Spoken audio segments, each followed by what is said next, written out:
नमस्कार दोस्तों, हार्दिक स्वागत है आपका स्मार्ट एग्री टॉक्स के एक नए वीडियो में। एक जो सबसे बड़ी समस्या जो जो भी नया सीज़न स्टार्ट होता है उसमें होती है कि जो किसान जो होते हैं इधर-उधर दौड़ते हैं कि कहीं से उन्नतशील जो बीज है वो मिल जाए, या तो फिर अपने हर जगह वो कांटेक्ट में फ़ोन करते हैं कि भैया आपके पास सीड है क्या, पुराना रखा हो, या तो जो जैसे भी वो है, क्योंकि वो उसकी लागत ज़्यादा होती है और किसान भाई जो हैं वो खरीदना नहीं चाहते हैं। तो फिर इसके लिए हम लोग आज विशाल जी को लाए हैं, जो कि आपको बताएंगे कि कैसे इन सारी समस्याओं से किसान भाई जो हैं निजात पा सकते हैं। या तो हमारे यहाँ जो बीएससी एग्रीकल्चर के जो बच्चे पढ़ के गए हैं उनको भी थोड़े से, कुछ ही बच्चों को ये पता है कि कैसे उन्नतशील जो बीज है वो तैयार किया जा सकता है, तो वो खुद भी तैयार कर सकते हैं। वो ज़्यादा एक्सपर्टीज़ रखते हैं, ज़्यादा समझ रखते हैं, तो उनके लिए भी ये वीडियो बड़ा स्पेशल रहने वाला है।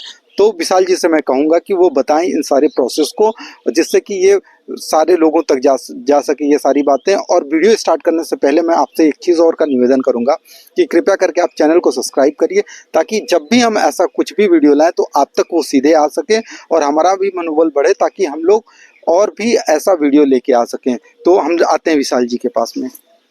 धन्यवाद सौरभ भाई। और नमस्कार किसान भाइयों। सौरभ भाई ने जैसा बताया कि उन्नत बीज कैसे डेवलप कर सकते हैं, कैसे विकसित कर सकते हैं, कृपया इस वीडियो को लास्ट तक देखिएगा, क्योंकि अभी मैं थोड़ा एक इंफॉर्मेशन लेआउट आधारित एक फाउंडेशन बताऊंगा कैसे करते हैं। मैं चाहता हूं कि जो बच्चे जो अभी, जैसे हम लोग एग्रीकल्चर सेक्टर के हैं, जो बच्चे एग्रीकल्चर से बीएससी कर चुके हैं और जो कर रहे हैं, जो चाहते हैं कि अपने एरिया को हम कैसे, जो मोस्टली एग्रीकल्चर वाले बच्चे जो होते हैं वो गांव से, विलेज से मतलब वो बिलोंग करते हैं। तो मैं चाहता हूं कि वो अपने छोटे से एक विलेज लेवल से स्टार्ट करें, अपने गांव से स्टार्ट करें कि कैसे हम सीड को रिप्लेस कर सकते हैं, पुराने सीड को रिप्लेस करके नए सीड कर सकते हैं, जिससे किसान को कम लागत में अच्छी उपज मिले। तो आप जैसे हमारे बीएससी वाले बच्चे होंगे वो जानते होंगे, दो सुना होगा आपने, न्यूक्लियस सीड और ब्रीडर सीड। ये दो जो सीड होती है ना, बहुत अच्छी, जिनका क्वालिटी होता है वो 100% प्योर होती हैं। पहले सबसे पहले बताता हूँ कि न्यूक्लियस सीड कैसे बनता है, फिर न्यूक्लियस सीड से ब्रीडर सीड कैसे बनाते हैं और इन दोनों में अंतर क्या है। तो अभी देखिए राइस का सीजन चल रहा है ना, धान का सीजन चल रहा है, जिसको खरीफ 25 चल रहा है, धान का सीजन। तो इस समय क्या करना है, अगर आपको राइस, आप जो आपने फील्ड में अपने वो वैरायटी लगाया हुआ है, उससे आपको, आप अगर न्यूक्लियस सीड बनाना चाहते हैं, मतलब अच्छी क्वालिटी का सीड बनाना चाहते हैं, तो आपको क्या करना है कि आपने अभी तो सब कुछ ट्रांसप्लांटिंग मोस्टली हर जगह, हर एक गाँव में कंप्लीट हो गया होगा, जिसको रोपाई बोलते हैं वो कंप्लीट हो गया होगा। तो जब मैच्योरिटी आएगा, जब हमारा धान पकेगा, राइस हमारा मैच्योर होगा, पकेगा, तो उसमें आप अपने फील्ड में जाइएगा। जो प्रोग्रेसिव किसान है या जो हमारे स्टूडेंट हैं, छोटे भाई हैं, अगर वो इस चीज़ को करना चाहते हैं तो अपने फील्ड में जाइएगा, आप देखिएगा, विजुअली ऑब्जर्व करिएगा अपने राइस फील्ड में जाके कि कौन सा आपका जो प्लांट है, प्लांट का जो राइस का प्लांट है, उसका जो पेनिकल बाली है, कौन सा अच्छा दिख रहा है आपको। सभी फील्ड में मान लीजिए आप 10 बिस्सा में लगाएं, 10 बिस्से में गए, तो आप देखेंगे कि कुछ बाली बहुत ही अच्छे होंगे। आप सोचते होंगे कि काश अगर ऐसा मेरे फील्ड में सभी बालियां होती तो हमारा इल्ड, उपज बहुत अच्छा होता। तो आप उस बाली को सेलेक्ट कर लीजिएगा। हम अभी बता रहे हैं न्यूक्लियस सीड का प्रोडक्शन कैसे करते हैं। आपने बाली को सेलेक्ट कर लिया, उसको जब पकेगा तो उसको आप फील्ड से तोड़ लेंगे, बाली पेनिकल को तोड़ लिए, बाली को तोड़ के उसको सुखा लीजिए। सुखा के उसका ना सीड निकालना भी नहीं है। आप जहां अपना स्टोर करते हैं, जैसे स्टोर करते हैं, आपको पता होगा कि ओपन हम कहाँ से स्टोर करेंगे जिसकी उसकी वाइबिलिटी लास्ट ना हो, उसका जो जर्मिनेशन परसेंटेज है वो बना रहे, उसका लॉस्ट ना हो। तो आप इसको स्टोर कर लिए। फिर नेक्स्ट जनरेशन में क्या कीजिए, जो आप सीड को स्टोर किए हैं, पेनिकल को, जिस पेनिकल को स्टोर किए हैं, उसको जो नर्सरी लगाते हैं ना, कई राइस के केस में नर्सरी लगाते हैं, या हमारे किसान भाई उसको बेंगा बोलते हैं, बेंगा डालने जा रहे हैं। तो उसमें क्या होगा, जो पेनिकल है उस पेनिकल को ऐसे ही लगा दीजिए। मान लीजिए आपने 100 प्लांट से पेनिकल सेलेक्ट किया है, तो 100 पेनिकल को एक एक लाइन में आप नर्सरी में लगा दिए। ठीक है। अब मान लीजिए एक पेनिकल से 200 पौधा निकला। ठीक है, एक पेनिकल से 200 पौधा निकला। आप उस 200 पौधे को अपरूट करेंगे, जिसको फिर उसको ट्रांसप्लांट करेंगे। ट्रांसप्लांट करने का तरीका क्या है, मतलब रोपाई करने का तरीका क्या है कि पेयर टू रो, जैसे राइस में पेनिकल टू रो, राइस के केस में पेनिकल बोलते हैं और ये मेज के केस में ear head to row method. तो पेनिकल टू रो मेथड में हमको न्यूक्लियस सीड का प्रोडक्शन करना है, ठीक है। और एक पेनिकल से 2 रो लगाना है आपको। आपने 100 पेनिकल सेलेक्ट किया है, एक पेनिकल से 2 रो लगा लीजिए, फिर ऐसे हर एक पेनिकल से 2-2 रो लगाते चले जाइए। अब फिर आपने लगा के जो नॉर्मल कल्चर प्रैक्टिसेस करते हैं वो करते रहिए। अब वो आपका पहुंचेगा, राइस जो होगा वो मैच्योरिटी स्टेज पे पहुंचेगा। तो आपको क्या देखना, एक पेनिकल से आपने 2 रो लगाया है, अब इन दोनों रो को देखिए, अगर किसी में भी यूनिफॉर्मिटी नहीं है, मतलब समानता नहीं है, तो न्यूक्लियस सीड प्रोडक्शन में क्या होता है, अगर जिस रो में समानता नहीं उस पूरे रो को हटा देते हैं। और ब्रीडर सीड में क्या होता है, ये मेन अंतर है न्यूक्लियस और ब्रीडर सीड में। आप इसको अच्छे से सुनिएगा।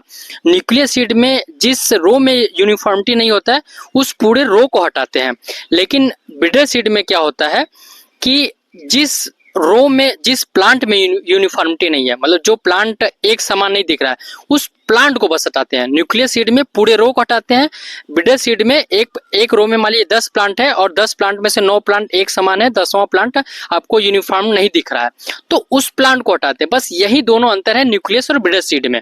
फिर आपने सीड को हार्वेस्ट कर दिया, सीड को हार्वेस्ट करके बल्क कर दिया, मिक्स कर दिया, वो आपका बन गया ब्रीडर सीड बन गया। अब फिर उसी से आप कहेंगे ब्रीडर सीड बन गया, फिर से हम न्यूक्लियस सीड कैसे बनाएंगे, तो उसी रो में से आप 2-4 प्लांट का फिर से बाली सेलेक्ट कर लीजिए, जो पहले वाला प्रोसेस बताया था ना, इससे पहले बाली सेलेक्ट करके सुखा के फिर से नर्सरी में लगाइए, फिर से वहीं आप प्रोसेस करते रहिए, वही प्रोसेस रिपीट करिए। तो इससे क्या होगा, आपका सीड हर बार नया बना रहेगा, मतलब सीड की जो यील्डिंग कैपेसिटी है वो बनी रहेगी, वो डिक्रीज नहीं होगा। आप जैसे पिछली वीडियो में मैंने बताया था कि अगर किसान हर बार सीड को चेंज करके बोता है तो उतने लागत में, उतने कास्ट ऑफ कल्टीवेशन में वो 10 से 15% अपना उपज बढ़ा सकता है।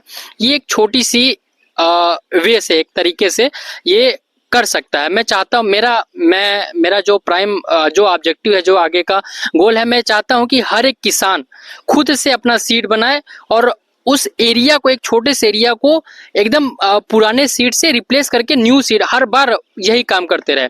उसको किसी प्राइवेट कंपनी पे, सरकारी एजेंसियों पे डिपेंड ना रहना पड़े, वो खुद से अपना सीड तैयार करे, वो खुद से अपना सीड, चाहे तो वो छोटे लेवल पे वो सीड की कंपनी भी खोल सकता है। अगर उस प्रोग्रेसिव फार्मर्स का सब कुछ अच्छा रहा, बढ़िया सब कुछ रहा, तो वो छोटे लेवल पे सीड का वो सेलिंग भी कर सकता है, सीड को सेल भी कर सकता है।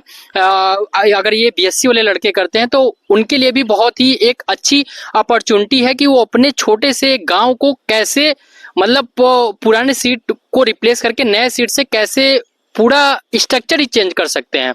मैं चाहता हूं कि ये हमारे बीएससी वाले लड़के करें, जो प्राइवेट कंपनियां जानते हैं, आप देखे होंगे सीड का कास्ट कितना महंगा होता है, कितना महंगा, 80, अगर ब्रीडर सीड लेने जा रहे हैं तो 80-90 रुपए केजी के हिसाब से आपको मिलता है।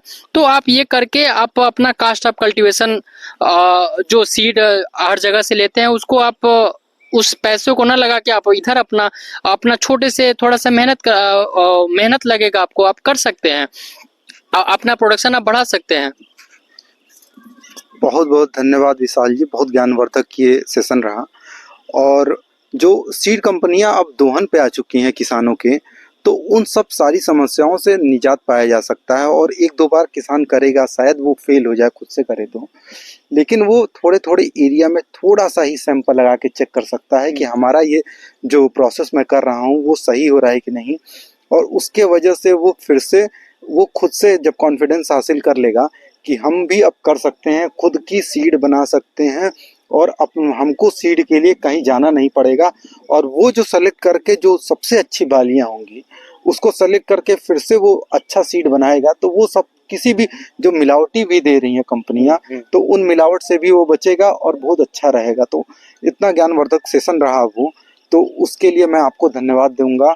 और मैं बोलूँगा कि ज़्यादा से ज़्यादा लोग ऐसे ही ज्ञानवर्धक सेशन के लिए जुड़े हमसे। चैनल को सब्सक्राइब करिए आप लोग।